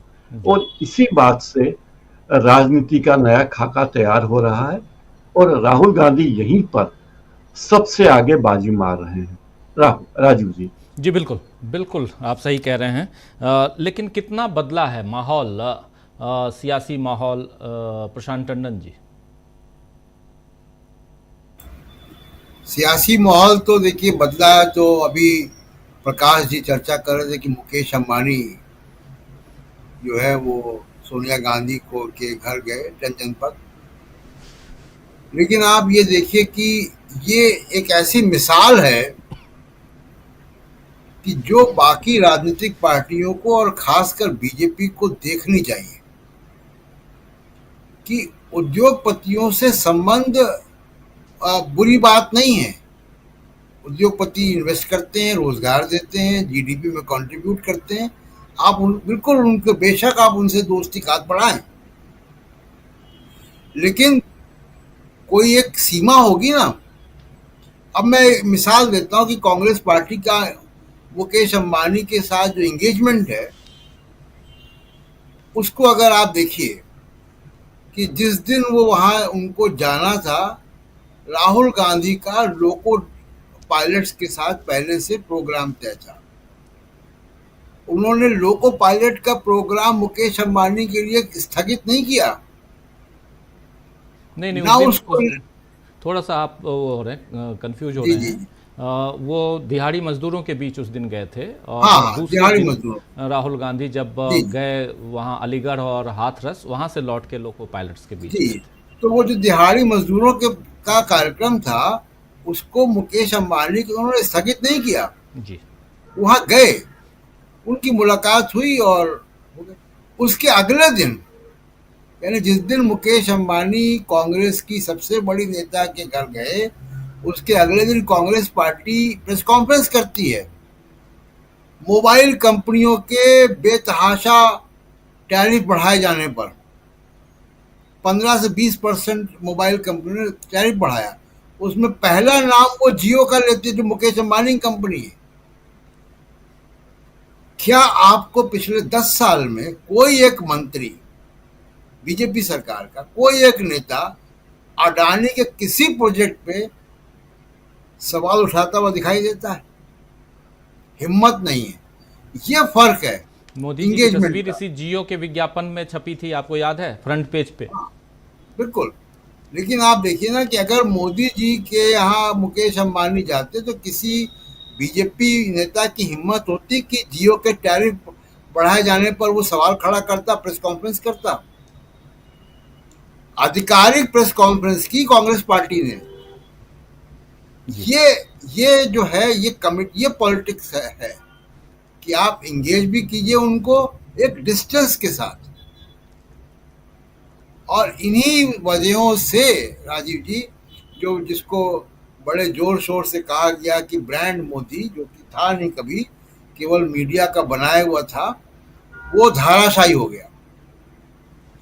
अब जो आप चर्चा कर रहे हैं, आप पिछले 1 महीने में मोदी साहब की बॉडी लैंग्वेज, उनके भाषण, उनके तौर तरीके आप देख लें, और कोई ऊर्जा नहीं है उसमें, कुछ वो नयापन नहीं है, कोई घोषणाएं नहीं है, कोई रोड मैप नहीं है। ऐसा लग रहा है कि उनके ऊपर ये पद थोप दिया गया है। तो इस लिहाज से आप देखिएगा कि विधानसभा के चुनाव में भी वो कितनी भी राजनीति कर रहे, जनता ने जो है उस राजनीति को रिजेक्ट किया है। और अभी जो हमको नतीजे दिखाई देते हैं वो जनता के सेंटीमेंट का पूरा रिफ्लेक्शन नहीं है। इसमें बहुत कुछ मैनेजमेंट भी है, मीडिया का मैनेजमेंट है, इलेक्शन कमीशन का मैनेजमेंट है, अधिकारियों का मैनेजमेंट है, इसलिए जनता के सेंटीमेंट का पूरा रिफ्लेक्शन नहीं है ये। और यही वजह है राहुल गांधी के कॉन्फिडेंस की, जो वो लगातार जा रहे हैं।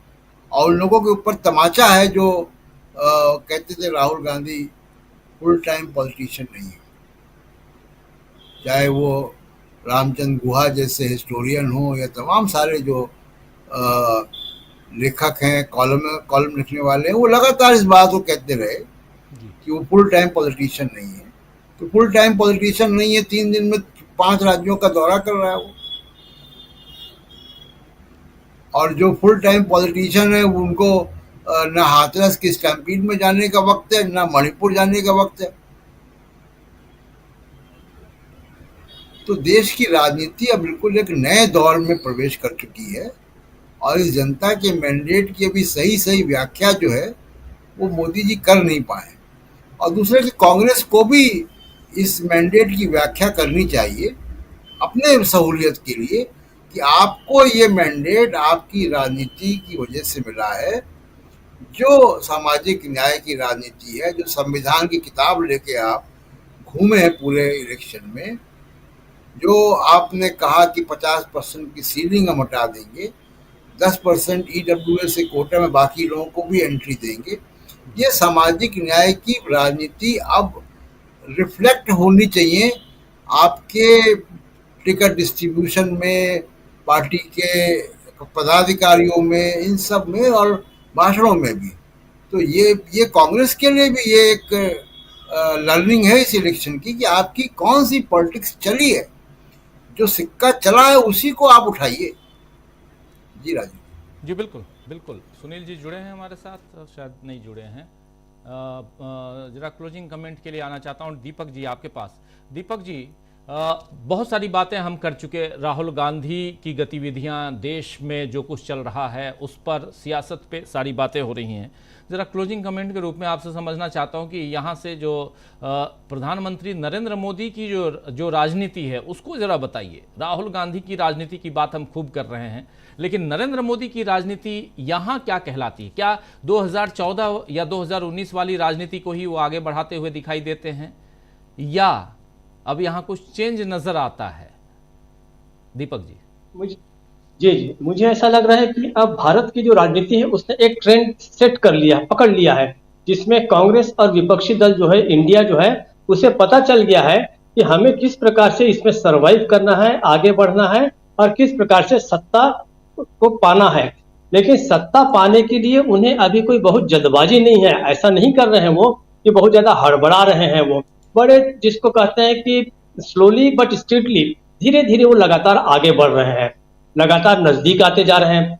जैसे अगस्त में अब जो फिर से जो अगला जो सत्र होगा लोकसभा का, उसमें आप देखिएगा कि और कंसोलिडेट होगा। होता यह था कि मोदी और भारतीय जनता पार्टी क्या करते थे, अमित शाह के जरिए वो करते ये थे कि लोकसभा में विपक्ष को अपमानित करना और लोकसभा या संसद के बाहर विपक्ष को लगातार तोड़ना। जिनकी आप अंदर आलोचना करते हैं उन्हीं लोगों को आप खरीदने की कोशिश करते हैं, जिसका नाम उन्होंने दे रखा था ऑपरेशन लोटस। अब ये पता चलने लग गया है कि ऑपरेशन लोटस के दिन जो है वो सब अब खत्म हो चुके हैं, अब इसकी कोई गुंजाइश नहीं रह गई है। इसके बावजूद जैसा कि लगभग हर निरंकुश या पूरे पार्टी से, संगठन से कटा हुआ या समाज से कटा हुआ एक जो नेता, जिसको हम कहते हैं कि तानाशाह कह सकते हैं, निरंकुश कह सकते हैं, या एक प्रकार से जो प्रशासक है, शासक है, वो एक गलतफहमी में जीता है। उसके पास तक सच्चाई जो है पहुंच नहीं पाती। वो देख रहा है कि हाँ मुझे हाथरस जाना चाहिए, लेकिन जिस प्रकार की चीजें उसने अभी तक जो फॉलो की है, उसने अपने आप को इतना बड़ा बना दिया है, उसे लगता है कि मैं हाथरस, मणिपुर, छोटी जगहों पे क्या जाऊंगा, मेरा जो स्थान है वो विश्व गुरु का स्थान है, मुझे क्रिकेटरों के साथ होना चाहिए, मेरी जो तस्वीरें हैं वो फिल्म अभिनेताओं के साथ आनी चाहिए, मुझे दुनिया भर के बड़े जो वर्ल्ड लीडर्स हैं उनके साथ मुझे उठना बैठना चाहिए, जहां मेरी जरूरत नहीं है वहां भी मुझे पहुंचना चाहिए, लेकिन उसका एक बड़ा लेवल होना चाहिए। तो इस प्रकार से अब मुझे लगता है कि इसी के कारण ये जो मेंटेलिटी है मोदी जी की, विशेषकर जब पूरी की पूरी भारतीय जनता पार्टी और इस सरकार और इस प्रशासन के अकेले चेहरे जो हैं वो पूरे के पूरे मोदी जी ही हैं। तो मोदी जी जिस प्रकार से अब आगे बढ़ेंगे उन्हीं के अनुसार भारतीय जनता पार्टी या ये जो सरकार है वो गिरेगी या उठेगी। उठने के चांस बहुत कम है क्योंकि मोदी जो है लगातार वापस अपनी जमीन को खोते जा रहे हैं धीरे धीरे। अयोध्या में हारना बहुत बड़ी बात है, खुद उनका वाराणसी में पिछड़ जाना प्रारंभिक चरणों में मतगणना के दौरान, ये भी बहुत बड़ी बात है। तो बहुत सारे जो चेंजेस हैं वो तो बड़े साफ दिख रहे हैं कि कौन बढ़ रहा है और कौन नीचे खिसक रहा है। ये जो लाइन है अब बहुत क्लियर हो गई राजू जी। तो ये बहुत सही बात करें कि सियासत में जो नया घमासान है हमको ऐसा घमासान दिखेगा नहीं, लेकिन वो जमीन के नीचे नीचे है। जिस प्रकार से हम कहते हैं कि भूकंप की तरंगे जो है धीरे धीरे अंदर फैलती रहती हैं, एक समय आता है जब वो विस्फोट करता है। उस सही समय का इंतजार मुझे ऐसा लगता है कि विपक्ष कर रहा है और वो समय आएगा भी, ऐसा नहीं कि बिल्कुल नहीं आएगा। लेकिन मोदी के पास अब जो है रिगेन करने के चांसेस कम है, अपनी जमीन को वापस हासिल करने के अब जो है बहुत कम चांसेस रह गए हैं, विशेषकर इस स्थिति में कि दो लोगों के साथ, नीतीश बाबू के साथ और चंद्रा बाबू के साथ जिस प्रकार से उनकी सरकार चल रही है वो कोई बहुत बड़ी तोड़फोड़ करने की स्थिति में नहीं है। अब वो विपक्ष मुक्त भारत की बात नहीं कर सकते, वो ऑपरेशन लोटस की बात नहीं कर सकते, अब वो मैं एक अकेला सब पे भारी, ये सारी बातें वो नहीं कर सकते। इसलिए आज जनता भी जो है उनके जो समर्थक हैं मोदी के इस रूप को स्वीकार नहीं करेंगे। अब बहुत थोड़े लोग रह गए हैं, लेकिन उनके अपने जो कार्यकर्ता हैं, समर्थक हैं, मोदी जी के इस कमजोर व्यक्तित्व को इसलिए स्वीकार नहीं करेंगे क्योंकि उनके अपने दिमाग में मोदी जी की जो छवि है वो एक इतने बड़े महामानव की है कि वो सबसे ऊपर है, और वास्तविकता में वो उतने ऊपर है नहीं। यथार्थ में जो है वो जमीन पर आ चुके हैं और कब ये जमीन उनके नीचे से खसक जाएगी हमको नहीं पता। इसलिए इंतजार हमें करना है और शायद सब लोग कर रहे हैं इस बात का। राजीव जी बिल्कुल बिल्कुल, आने वाले समय में बहुत कुछ जो साइलेंट मोड में चल रहा है वो बहुत कुछ सामने आएगा। जो आप कह रहे थे दीपक जी कि ज़मीन के अंदर जो गतिविधियां चल रही हैं वो सामने आएगा आने वाले समय में। 4 राज्यों के चुनाव हैं, 30 सितंबर तक सुप्रीम कोर्ट का आदेश है कि जम्मू कश्मीर में चुनाव करवा लें 30 सितंबर तक। ऐसे भी सितंबर के बाद अक्टूबर में बर्फबारी शुरू हो जाती है। जम्मू कश्मीर का एरिया जो है वो पहाड़ी एरिया है, ठंड का मौसम होता है, चुनाव करवाना मुश्किल होता है। लेकिन अभी जैसा शकील अख्तर जी बता रहे थे कि सरकार नहीं चाहती है कि वहाँ चुनाव हो क्योंकि मुँह की खानी पड़ेगी सरकार को, और दिल्ली से लेकर जम्मू कश्मीर तक आपके नाम सिर्फ और सिर्फ हार ही होगा। दिल्ली में आपकी सरकार नहीं है, पंजाब में आपकी सरकार नहीं है, हिमाचल प्रदेश में आपकी सरकार नहीं है, जम्मू कश्मीर में भी आपकी सरकार नहीं रहेगी और हरियाणा में भी आपकी सरकार जाने वाली है। तो पूरी लाइन आप देखिए दिल्ली से लेकर ऊपर तक वहाँ सरकार आपकी नहीं रहेगी। तब क्या परिस्थितियां होंगी, और वैसे में अगर मध्यावधि चुनाव हो गए तो फिर क्या स्थिति होगी। महाराष्ट्र में सरकार हो सकता है चली जाए, पहले भी नहीं थी, वो सरकार चली जाए तो फिर क्या होगा। तो बहुत उहापोह वाली स्थिति में इस वक्त बीजेपी है। और सबसे बड़ी बात कि 30 जून तक ही बीजेपी के अध्यक्ष जेपी नड्डा का कार्यकाल बढ़ाया गया था। अभी कोई आधिकारिक सूचना नहीं है कि उनके कार्यकाल को क्या बढ़ा दिया गया है। तो बहुत कुछ है। चलिए इस कार्यक्रम को समाप्त करने की इजाजत चाहता हूं। बहुत बहुत शुक्रिया अदा करता हूं प्रशांत टंडन जी, डॉक्टर प्रकाश हिंदुस्तानी जी, डॉक्टर दीपक पाचपोर जी, शकील अख्तर जी, अमलिंदु उपाध्याय जी और साथ में जुड़े थे सुनील शुक्ला जी। आप सबका बहुत शुक्रिया, बहुत धन्यवाद। और आप तमाम साथी जो हमारे साथ बने हुए हैं आप सबका भी बहुत बहुत शुक्रिया अदा करता हूँ। लगातार बहुत सारी चीज़ें, बहुत सारी खबरें जो आप तक हम पहुँचाने की कोशिश करते हैं। असलम चिश्ती जी गुड नाइट लिख रहे हैं, दीपक परब साहब कह रहे हैं dB live team doing excellent job, fearless follows truth. बहुत शुक्रिया आपका दीपक परब साहब। विनोद प्रकाश गुप्ता सलब साहब, बीच बीच में आप कहाँ गायब हो जाते हैं, आप के कमेंट्स नहीं देखता हूं, लेकिन आज आप दिख रहे हैं, बहुत शुक्रिया। डॉक्टर विनोद प्रकाश गुप्ता सलब साहब लिख रहे हैं कि राहुल को रोक पाना अब किसी के बस में नहीं है। जिसे हिरण समझकर मोदी शाह दौड़ा रहे थे वो पलटा तो बब्बर शेर बनकर। अब राहुल पीछे पीछे और मोदी और शाह व बीजेपी हिरन बनकर जान बचा रहे हैं। डीबी लाइव अभूतपूर्व है लिख रहे हैं डॉक्टर विनोद प्रकाश गुप्ता शलभ साहब। आपका आशीर्वाद बना रहे और बहुत शुक्रिया। डॉक्टर श्याम हमारे साथ हैं और हिरजी पटेल हमारे साथ हैं। बालक बुद्ध